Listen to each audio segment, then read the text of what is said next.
In the mud and chaos of World War I, soldiers couldn't rely on perfect equipment or polished supplies.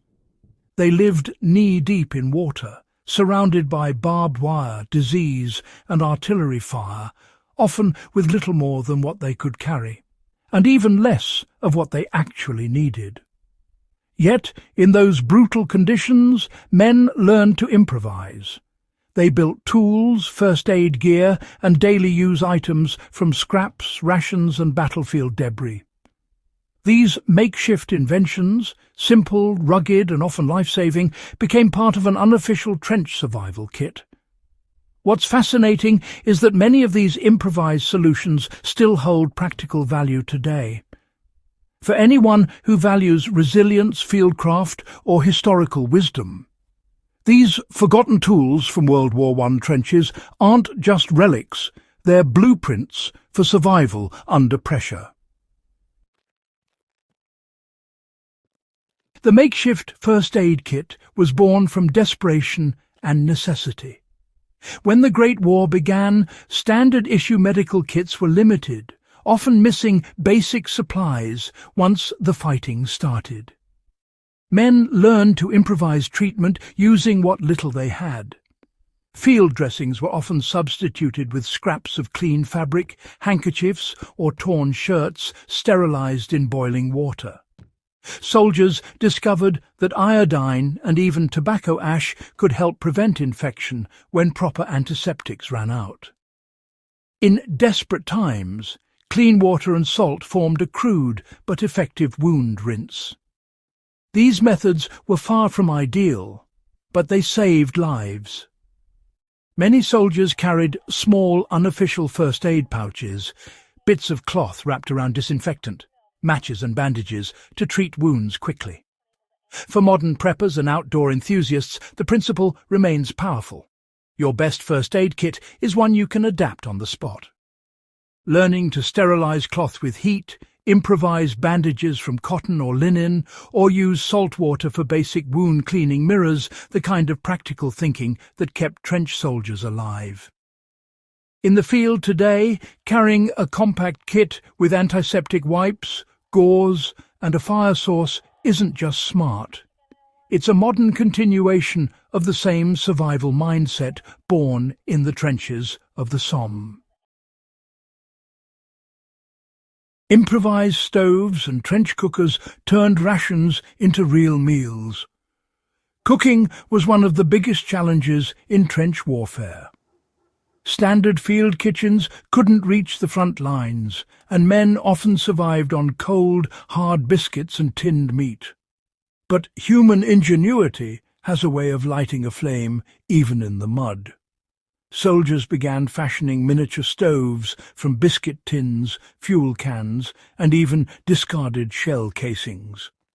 By punching ventilation holes and feeding them with bits of wood, grease, or wax, they created small portable heaters that boiled water and warmed meals. This hack evolved into what we'd now call a hobo stove or can cooker. It's incredibly easy to recreate. Take a large tin can, cut an air hole at the bottom and a vent hole at the top. Fill the bottom with small sticks or charcoal, and you've got an efficient reusable cooking unit that can fit in a backpack. These DIY stoves meant the difference between a cold ration and a warm meal, a small victory for morale and survival. The same design today can serve campers, off-gridders, or anyone preparing for power outages. A lesson from those trenches still rings true. Mastery of fire is mastery of endurance. The trench periscope gave sight without exposure. In a war defined by artillery and sniper fire, exposing your head above the parapet was suicide. But observation was vital. Soldiers began building periscopes from scavenged mirrors, bits of wood and wire. These simple devices allowed them to scout enemy movements or signal nearby units without risking their lives. This kind of battlefield innovation later inspired modern field optics. The lesson isn't just about invention, it's about the ability to adapt to constraints. In a survival context, a simple periscope-style setup can still prove useful. For example, in wildlife observation, hunting blinds, or security monitoring, a makeshift mirror periscope allows you to see without being seen. With two small mirrors set at 45 degrees inside a pipe or box, you can replicate the same trench-borne tool that saved countless lives.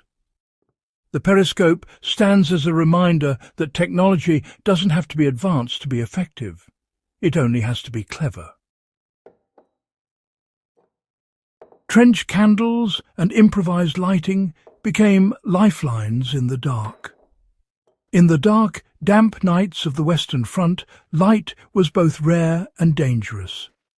Soldiers couldn't risk open flames that gave away their position, yet they needed heat and visibility to function. Enter the trench candle, a compact creation of wax, cardboard, and a tin can. Soldiers would roll strips of corrugated cardboard into a coil, pour melted wax or tallow over it, and let it set. When lit, it burned slow and steady, often lasting hours. These trench candles weren't just for light, they provided warmth, dried wet socks, and served as miniature stoves for heating tea or soup.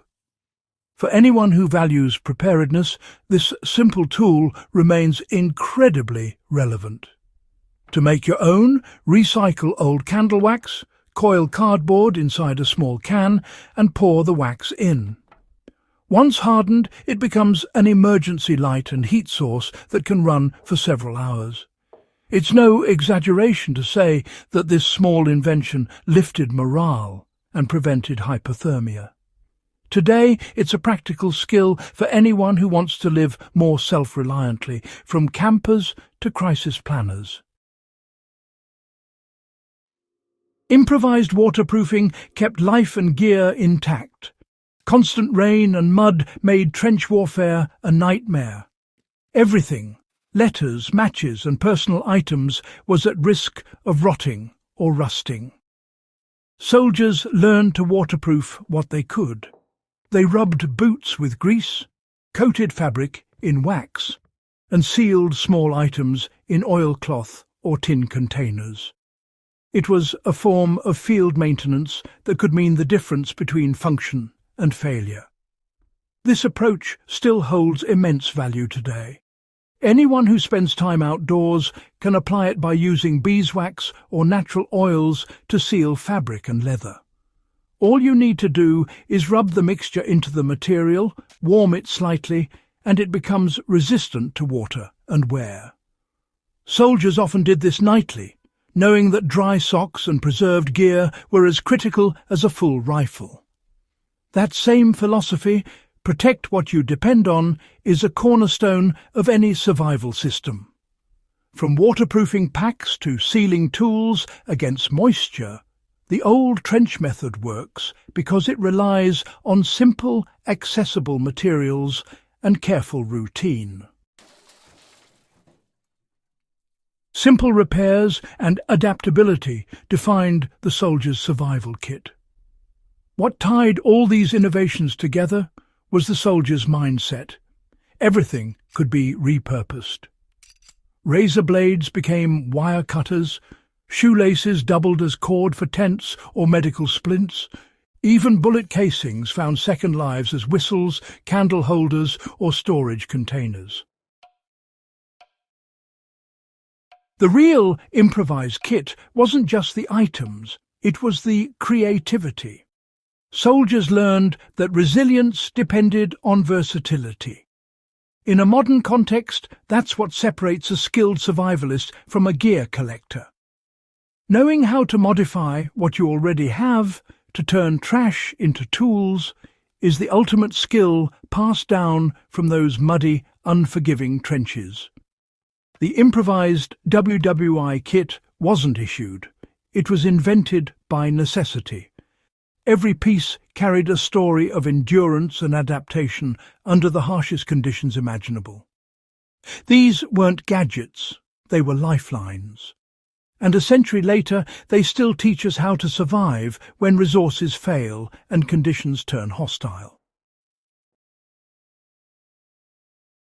For the backyard survivalist, the camper, or the historian looking to reconnect with the practical wisdom of the past, these methods are far more than curiosities. They're living examples of human ingenuity under fire.